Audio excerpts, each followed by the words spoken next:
many speedrunners can you think of who could come back after 23 years to reclaim a lost record, even after the game had been evolving the whole time without them?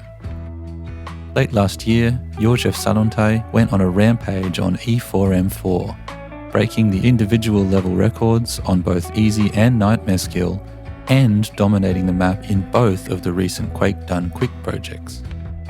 In this video, I'll cover the months of work he put into this single map and how it all led to the one final record no one saw coming. I hope you like it.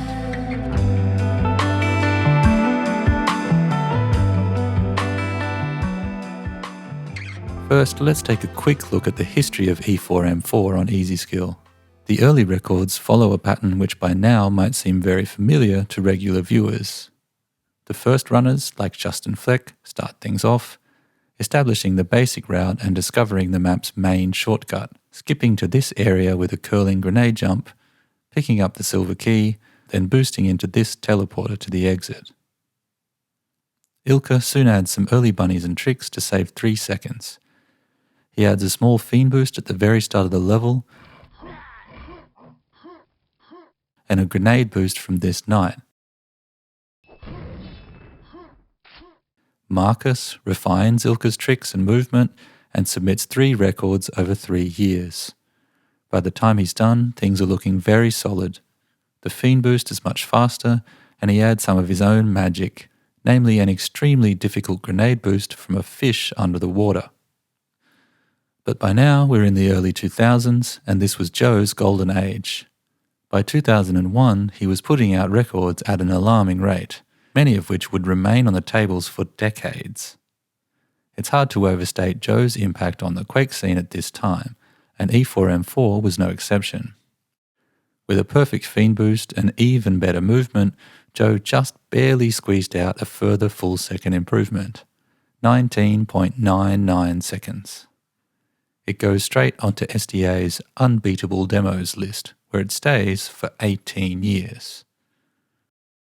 But we can all guess the story by now. The Quake scene dies down, old runners retire with their riches, start families, comfortable in the knowledge that they'll always be the champions. And then Jukebox shows up. New generation, new tricks and techniques, the old guard gets swiftly and mercilessly knocked off its pedestal. E4M4 was just another victim of this massacre. In 2019, Jukebox rather casually and unceremoniously broke Joe's 18-year-old record, adding the usual next-gen bunnies and an additional on-the-fly grenade boost from this fiend. The extra speed from this boost also made Marcus's stylish fish boost obsolete. It turns out that you can just barely curl around and land on the higher ledge with a regular jump. This was just one of many classic demos from the 2000s, which were being beaten by the likes of Jukebox, Chambers, Elgu, Prasco and Brain in 2019. While other old-school players could only watch as their hard-earned records dropped, Joe came out of retirement to see if he could still keep up. While he wasn't going to beat Jukebox's new record anytime quickly, he did manage to preemptively improve his own old nightmare skill record by a full 2 seconds before any of the new runners had it in their sights.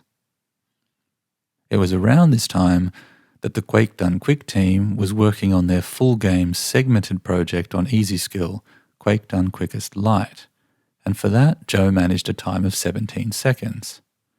Having the grenade launcher from previous levels meant he could perform a super fast double boost at the beginning, and he also came up with this amazing off-the-wall grenade boost from this knight.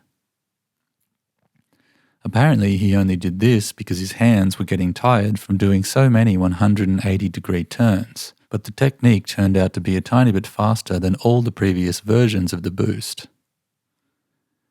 Now we cut forward 2 years to the middle of 2024 and another Quake Done Quick project, namely the 2-player cooperative run through the game, Quake Done Double Quickest Light.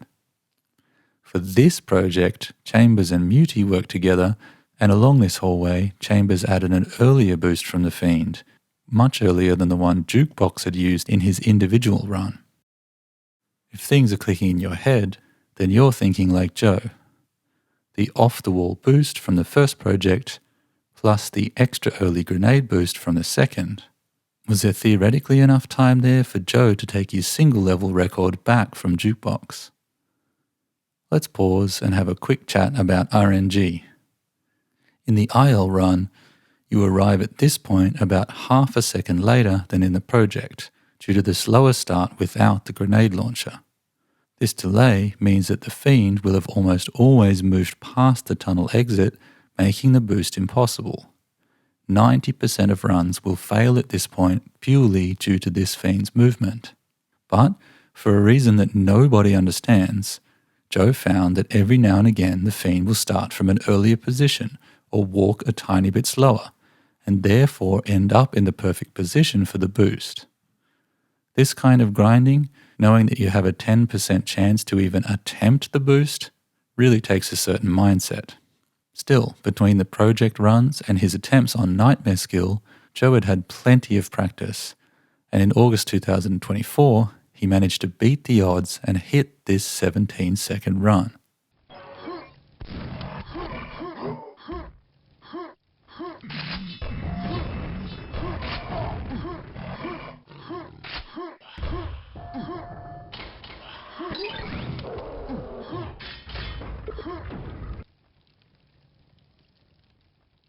It was the first time an old school player had ever taken a record back from the new generation. I was so excited by this run that I made this recam, believing that the category was dead and that it was time for an explanation video. It turns out I might have been a little bit too hasty. But let's leave the easy skill run alone for a minute. Yet another Quake Done quick production was underway, the brand new Nightmare skill segmented run, Quake Done Quickest 2. Who better to attempt E4M4 than Joe?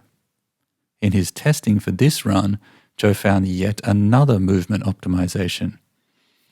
With all the added speed from the new hallway boosts, Joe realized that he could actually save a jump in the next room, going to the right here and weaving through these tight walls.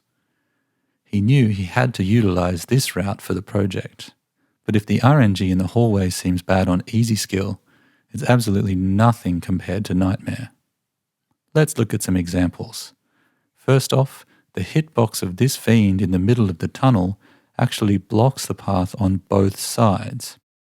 If it sees the player in time and doesn't start turning on the spot, then it can move in time to clear a path to one side, but even then, it's a coin toss which direction it moves. At the end of the tunnel, there are two Fiends on Nightmare skill, and the second one will constantly kill you or block your way.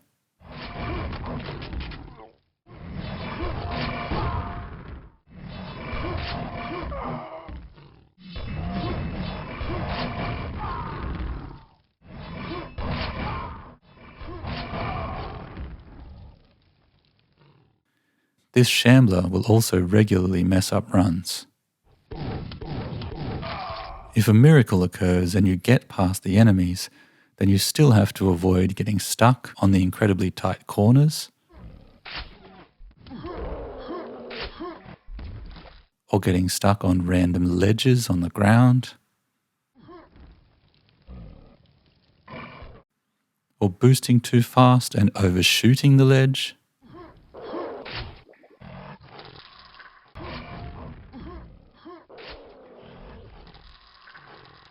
And if you manage all of this, you still need to immediately throw a grenade below the secret teleport and pray that it doesn't fall down this random gap in the floor. Then you mustn't be killed by any of the scrags, or have them block your path to the key. And you have to correctly time the grenade jump into the teleporter.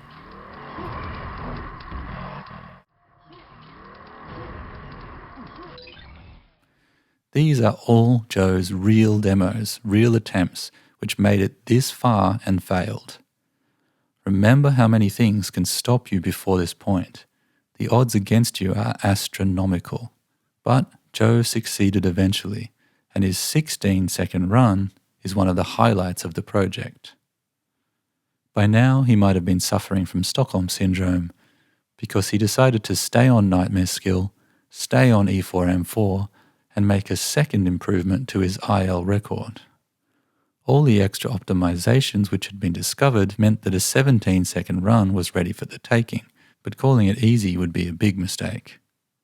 In the following weeks of grinding for the Nightmare run, there was a day when in 5 hours of attempts, Joe didn't get past the enemies in the tunnel a single time. 5 straight hours of being blocked by RNG. I know I would have given up after that. On the 10th of October, he finally hit the run, and surely anyone else would have stopped there. Not Joe. He'd been grinding the map for too long. He told me that after getting this Nightmare record, he actually felt dull and empty. A couple hours of E4M4 had been part of his nightly routine for months, so he loaded up his easy skill run one more time. After everything he'd been through, he couldn't bear to think that someone might eventually come along and dethrone him again. He had to make sure the easy run was done. Across multiple runs and projects, he'd learned to optimize this map more than anyone in history, with every trick, the perfect fiend boost, the perfect off-the-wall night boost, the perfect mid-air fiend boost, and the perfect slalom through these walls. He could reach a low 17-second run. There had to be something else to push him down to an unbeatable 16. In November, he found it. With precise timing and placement, you could fire a grenade immediately after going through this teleporter. The grenade bounces off the wall and lands exactly in front of this door, and as you squeeze through it, you can get a minuscule boost along the ground. Like everything else in the run, this is much harder than it looks. You don't have room to actually jump for the boost, and it's extremely hard to control your movement in Quake while sliding on the ground at high speed. Done perfectly, you can land in the right spot directly in front of the exit, saving a couple of tenths of a second at most. These are the lengths speedrunners will go to save time. Yet another month of grinding later, Joe finally did it. The run to close the door on E4M4 forever.